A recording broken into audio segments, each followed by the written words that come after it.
G'day guys, welcome back to my channel. My name is Wildcard. Thank you for being here and giving me the pleasure and privilege to talk about the greatest sport in the world, rugby. And you are here today because it's Tuesday, and on Tuesdays, it's time to read the news. So first up, yes, we thought that the financial crisis, the self-imposed financial crisis, the tax cut that's been handed out by the, Liz Truss government in England, apparently not handing out enough. Another Premiership club has gone under last week. The Wasps, the former champions, multi-time champions. I'm pretty sure Elliot Daly used to play for the Wasps, has went into administration last week due to $2 million in unpaid taxes and a $35 million bond that was that was issued in 2014 that is due this year in May, and they were not able to fulfill. So yeah, the club has officially went into bankruptcy essentially, and the RFU has shut them down and pending relegation immediately. The games last week against the Northampton Saints was the last game this team's going to be playing in the Premier League this year, in fact, in the foreseeable future. So they are going to be relegated to the Champions League, which is like the B League in England. And yeah, this is following, obviously, the Worcester Warriors, that was relegated and went bankrupt literally the week before, and officially the week before. And yeah, basically, this is a pretty serious issue in the management for the England Rugby.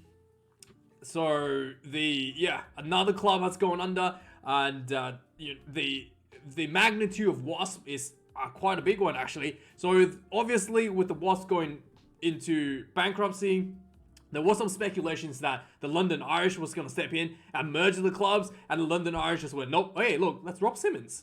Hey, that's old mate Rob Simmons. Hey, I recognize him. But yeah, so basically they come out and said they're not going to be merging / rescuing the Wasps. And obviously this brought a lot of issues of England rugby into, obviously England club rugby into the spotlight, as essentially the B League has been kind of like undermined for a lot of years now. Basically, based on my understanding, is that they're supposed to have like a relegation system, but the B League wasn't able to get promoted for some time now, and I think that has something to do. I'm actually not 100% sure. Probably has something to do. I think this has something to do with the Saracens being relegated due to breaching their salary cap. But yeah, not too sure what's the exact deal there. But essentially, the teams in the Champions League, in the B League, essentially were not able to be promoted despite winning the league, and then the top league teams were obviously not being relegated despite finishing bottom of the league for a number of years now. So and yeah, what seems to be going to be happen essentially is the two teams, the Warriors and the Wasps, will now be added, just straight up added into the B League. We'll be creating a league that consists of 14 teams now. Yeah, essentially a 14 teams going into next season. Yeah, pretty bizarre sort of situation. And also, obviously, Bill Sweeney came out and obviously tried to, try to stamp out the fire. Maybe he should just, resign, because this is, as the head of the RFU, this happened under your watch. You probably should get fired if the board should probably fire him for failing his job. I think this is his job to make sure that the teams has clear, financially viable essentially. But anyway, he's come out and was just talking about that the Premiership is going to essentially be trimmed down to 10 teams. He tries to actually put it in a nice way. He plays politics like everybody else would. He essentially says this is kind of like, something that's good to help the club because the club is currently played, the club games is currently played during the international test, so a lot of the players has to play international tests, which is affecting the club and affecting the revenues at the club levels. Sure. I mean, you're not the only country that has teams playing international tests during club season, but he seems to say that, hey, with these fewer games being played, we'll be able to managing around the international test requirements a little bit easier for some of the top players. And yeah, and obviously they're also going to be looking at what's called the nuclear option. So Bill Sweeney kind of basically discusses about changing the contracts for the players and basically kind of like unify the contracts to be more like to be done by what you might call it, the a central contract for English players, and it's going to be also looking at a 2-tier deal. So basically it could be like the premier players could be on one tier, and then the rest of the players could be on a different tier, so like a 2-tier deal. But essentially he's looking at centralizing the contracts so that the RFU has kind of like direct management over the spending of the clubs in terms of the players. So next up, yeah, obviously with all the stuff happening in the Premiership, the big show has to go ahead, the November international tests. England Rugby, obviously, Eddie Jones at the helm is looking at the Rugby World Cup next year. And yeah, there's a little bit of a change from the England defensive coach, was basically left last week as well. So the what's his name? Anthony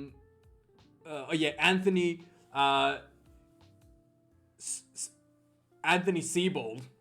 Anthony Seibold, when it has decided to leave England and go back to Manly Sea Eagles as the head coach. So this is a little bit of an interesting story here as well, because I do watch like the news for the Rugby League. So the Sea Eagle, the Manly Sea Eagles here in New South Wales has the head coach Des Hasler. He's basically like the Sea Eagle guy. Like, yeah, he's basically like, you know, the guy, I think he was a local guy, but he's basically like the guy for the head coach for Sea Eagles. He's done really, really well for the club. And then I think I reported here on I may have not reported here on the news, about like maybe like 4 months ago, the club has decided to play the Pride jersey, essentially having the jersey with Pride cars printed on them without consulting with the team. So just one day say, hey, we're going to play with the Pride jerseys. And then which led to like half the team essentially refusing to play due to religious grounds. So a lot of these players, especially Pacific Islanders, and they are religious. They really, you know, wearing a Pride jersey without consulting with them first, they felt really offended. And yeah, they just refused to play. And that basically saw the downturn of the Sea Eagles, missing out a lot of their players, and their performance just basically took a nosedive of the team. And basically, right now, Des Hasler, is not really his fault that the team went down. This is something to do with the management. And yeah, a management went, well, someone has to go, and we're not going to fire ourselves. So they just, you know, put Des up as a sacrificial lamb. And yeah, this is really unfortunate for the Sea Eagles. But, I mean, you know, for Anthony Seibold to come in and take over the position, I think he's probably going to do fine. He's a former rugby league, you know, coach, and he'll be, you know, he knows exactly what's happening. But yeah, I do think like he might have put himself in a really awkward position with the club management, because yeah, a lot of people felt like Des should not be the one that's been fired, instead of the management, who kind of caused this whole like Pride jersey debacle. Should have been the ones to look at being let go instead of Des. So yeah, quite a mess that Anthony is left to deal with.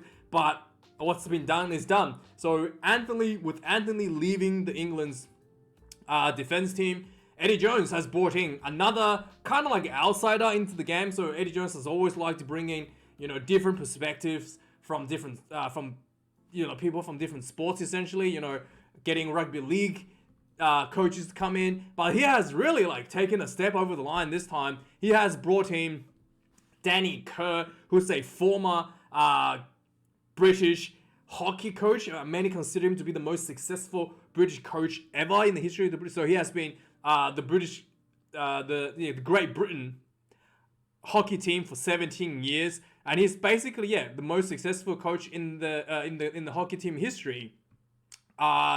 Eddie Jones has basically brought him as a coach, and interesting to see how that's going to go. And we know from, I think a couple of weeks ago, I reported that Eddie Jones has given his team Navy SEAL training, so he wants to bring in a lot of that expertise from the Navy SEAL. He sees the Rugby World Cup is like a special operation for a team, just like the Navy SEALs.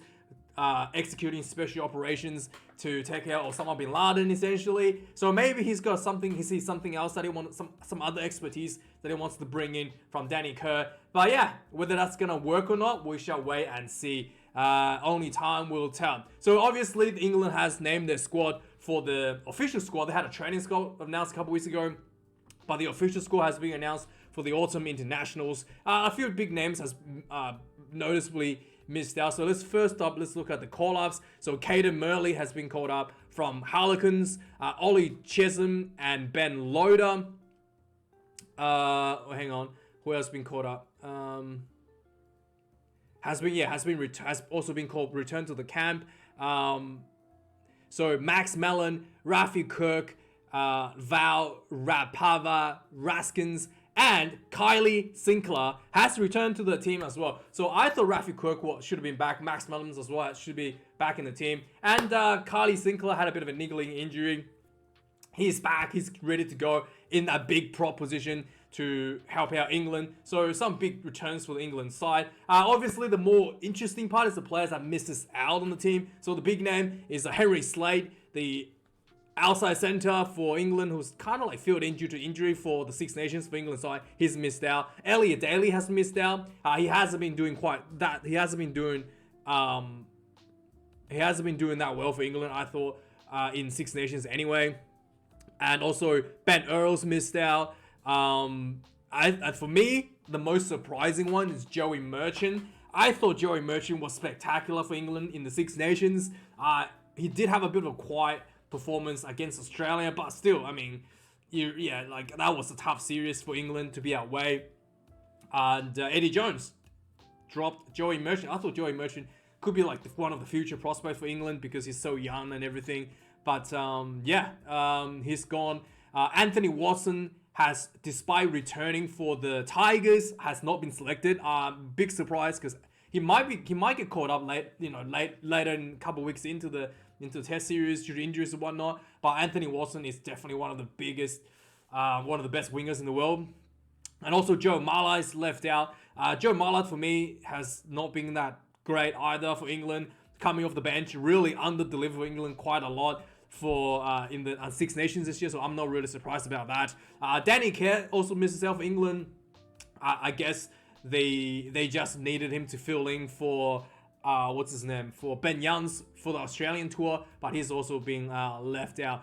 Joey Launchbury is out for England as well, and Jamie Blamier also misses out. He's a hooker. But I thought interesting that's the case despite the injuries to Jamie George. But that's the England side. Some injuries, some notable injuries. Ollie Chisholm injured. Alex Don Brown also injured. Charlie Ewells injured. George Ford injured. What was his name? Nick Isevik. It's Keva.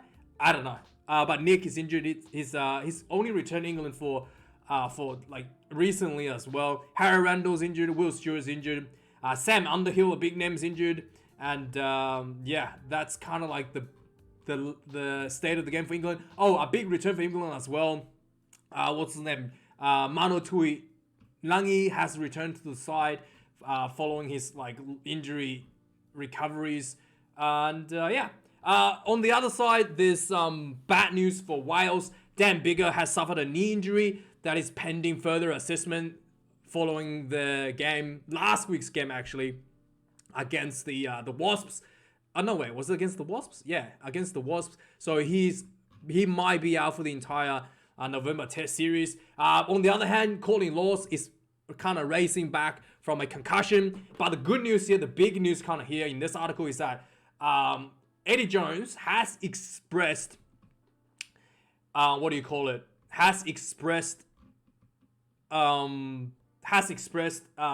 preference for Courtney Lawes going into the Rugby World Cup next year as the English captain instead of Owen Farrell's. So this is huge news for a lot of England fans because a lot of people don't like Owen being the captain. And a lot of people thought Maro Itoje should have taken over. But I do think like Courtney Lawes has done a very good job for England captaincy. And and he really, when he given that responsibility, he steps up his game as well. It's something that you want to see. So yeah, really interesting to see. I think Eddie Jones saw something in Courtney Lawes in the Australian tour that has given him the confidence to kind of back him for the Rugby World Cup captain. That is huge for England. Huge. Also, with that being said, there's two big names that actually kind of came out after the team was selected. So this is like after the team was selected. Will Stewart is injured, and Joe Thokanasiga, the big winger, also injured again for England. I really felt like Thokanasiga had a huge career ahead of him in the 2019. He kind of made debut for England in 2019 Rugby World Cup warm up, and he was really impressive against Australia. And he hasn't really given that opportunity to grow and develop following, since 2019. So it's really sad to see that he's injured once again, not able to step on the big stage for England. And also Eddie Jones has come out, jokingly talked about his retirement won't be happening after finishing with England in 2023. He has talked about that he wants to coach cricket for Barbados, and he's called them up, and they're apparently not interested. So Eddie Jones has been rejected from a job. Just like you and I, he gets rejected he gets rejections just like you and I. And obviously, he's currently lined up to be the director of rugby in Australia after 2023, but he probably will be. I have a itch that he's going to be coaching the Wallabies at some point into the future. So we shall see that. And next up, let's move to New Zealand for some of the news. So obviously, the New Zealand has announced two teams. I think almost 60 players or something. So they basically have the All Blacks and then the All Blacks B team. By the way, if you're saying, it's called the All Blacks 15, according to Sir Fozzie, and I quote, the B team that we're going up, okay? So yes, Sir Fozzie has called the All Blacks 15 the B team, okay? That it's official. It's official. Sir Fozzie has called it the B team, okay? So it's the B team.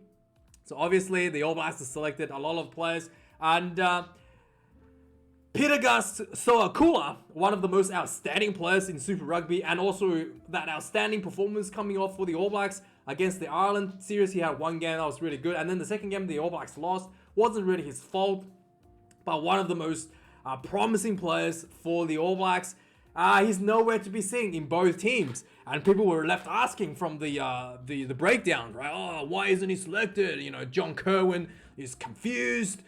There's speculations from Jeff Wilson that maybe he's burnt out from Super Rugby. Oh my god! The pressure of playing Super Rugby is burnt out. Oh, just too much to be selected, right? You want to know the real reason why he's not selected? Because the All Blacks don't want him to play for the Fijian team next year at the Rugby World Cup. They just want him to debut him so he can't play for Fiji. Let's face it, that's the only reason why Sir Fozzie gave him a go. Do you really think that Sir Fozzie needed another lock? Another number 8 or another loose forward? I mean, this already got Luke Jacobson, he can't even fit in the squad. You think he really cares about Pita Sowakula to give him a debut because he thought there was, because he really thought there was a grand picture for him. They just wanted to make sure that he can't play for Fiji. That is the truth, okay? That is the truth. Like it or not, that is the truth. That's what the All Blacks do. They lock people down so they can't move to the to play for the rival nations. Everybody knows that.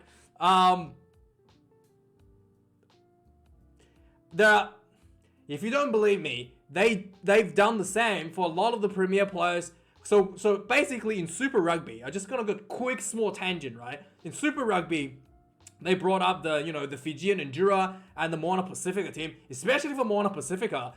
There was a lot of talk about picking up some of the All Black, like the fringe All Blacks players from the Super Rugby teams with the contracts about the expiring to bolster a new team. And you know what happened? The New Zealand Rugby immediately locked down all the players that was potentially potentially go to Moana Pacifica team.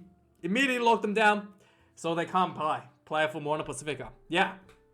And I have no doubt that's what they've done here for Sowakula.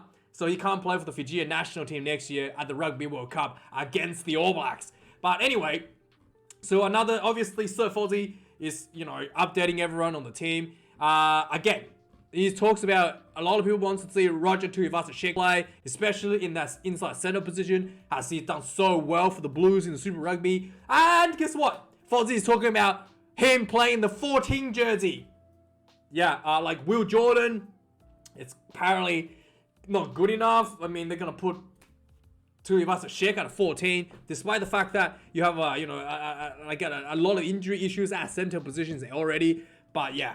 So he's basically, saying, David Havili, Jordie Barrett even will be preferred over Tuivasa-Sheck at 12 jersey and over Anton Lennon-Brown as well. Bit of bad news for Anton Lennon-Brown. He has returned, but already sustained a tweak, quote from Fozzie, a tweak in his groin. So he might be out already. So RTS, one step closer to the 12 jersey. Maybe he'll play against Japan. I don't know, Fozzie. But yeah, Fozzie basically says there's no promise that he's gonna get game time, not even against Japan. I'm pretty sure the New Zealand has a pretty easy international November Test series. Japan, Scotland, Wales, and England. The only team that might be the All Blacks is England. To be quite frank, at Twickenham, and that's that's the closest one I think the All Blacks has to worry about. And I actually don't see England beating the All Blacks. I do think that the England team is still hiding a little bit. According to Eddie Jones, they are brewing a plan. Where was it? Let me go back a little bit. Basically, Eddie Jones was talking about how England is working on some like secret strategies, and they don't want to reveal. And they wanted to bring it out for the Rugby World Cup, essentially like unveil it for the Rugby World Cup. But yeah, anyway, Eddie Jones talking stuff about Eddie Jones. It's Eddie Jones, okay? He talked about something about that. So with that being said, I don't expect the All Blacks to lose to England, but England will be the toughest game for the All Blacks, to be quite frank. And I really hope Roger Tuivasa-Sheck gets a start, at least for a good 50-60 minutes at one of the games. Will be really, really nice. So obviously, Sevu Reece was reported that he's re-signed with New Zealand Rugby and staying with the Crusaders till 2024. So that's good news for New Zealand Rugby. And George Bridge on the Crusaders, he's pretty much a homegrown guy for the Crusaders. He's played under the under-19 team for Canterbury.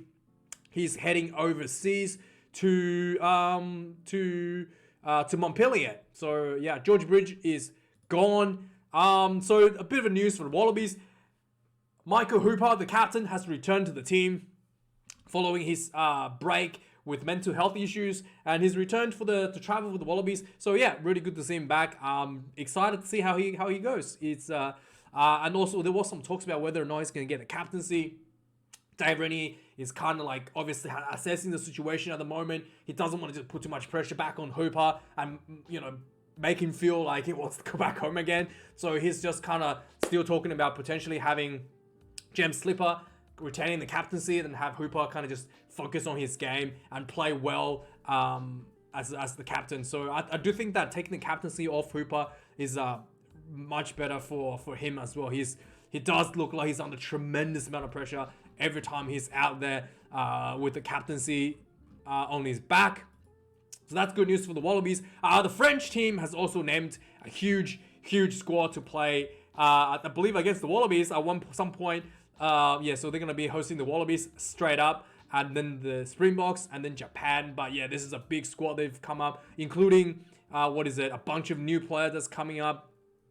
And not much else to say. We'll have a look at the team in more details as they announce them, but this is pretty strong French side that's going to be bringing out in the November international test. And they're also debuting how many players? Do they have a number?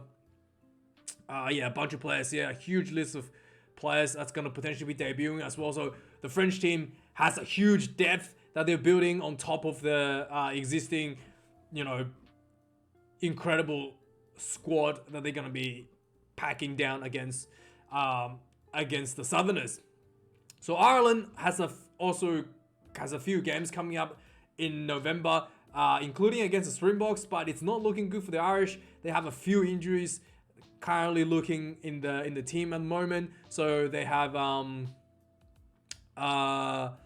so who do they have here? So Will Connors, Roland Keller, and Harry Byrne have all been ruled out due to injury. So the exact details are here. So Roland Keller and Harry Byrne both suffered a hamstring injury, 8 weeks out. And then Will Connor is out for 12 weeks due to a bicep injury. Some other niggly injuries that's currently bothering the Irish side. Jack Connor has an eye injury, James Ryan has a knee injury, and Josh van der Fleer has an ankle injury, and they all need further assistance. And there's quite a list of injury here. James Loy also have a calf issue. James Tracy has a neck injury. Charlie Ryan has a knee injury. And then Tommy O'Brien also has a knee injury. So there's a few names that's potentially gonna be an issue for Ireland. Hugo Kinnan is also trying to return from an injury, so not 100% as of yet. So yeah, the Irish team has to really try to, it's gonna be as long as Johnny Sexton is 100%, I think Ireland will be okay against the Springboks. But Ireland, we'll have to see. The depth of the Irish will be tested this November Test series. Also for Wales, some more injuries for the Welsh. Josh Adams came out with Josh Adams came out with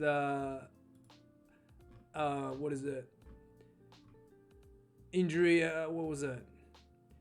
Yeah, and TM Basham also injured for Wales to be a bit concerned about. But yeah. Anyway, next up, Rassie Erasmus has made a documentary during his ban. Obviously, he needed something to do. He's made a documentary about his side of the story of the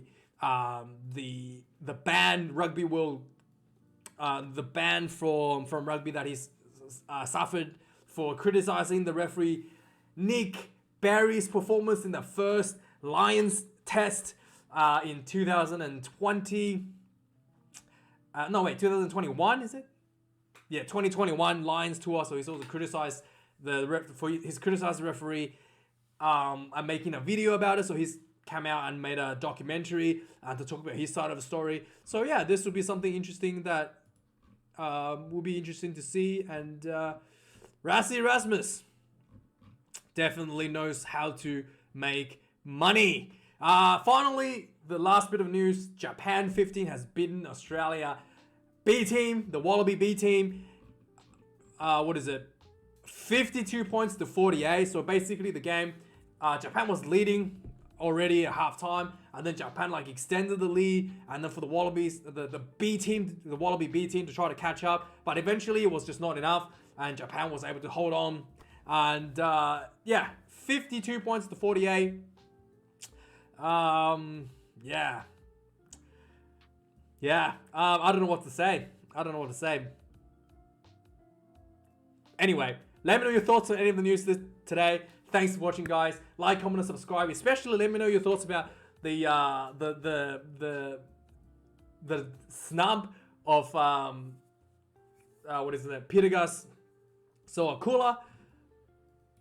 Let me know your thoughts on that. But yeah, thanks for watching, guys. Like, comment, and subscribe. I'll see you guys next week. I think we've got 1 week to go before the November Test Series kicks off. And yeah, thanks for watching, guys. I'll see you guys next week. Cheers.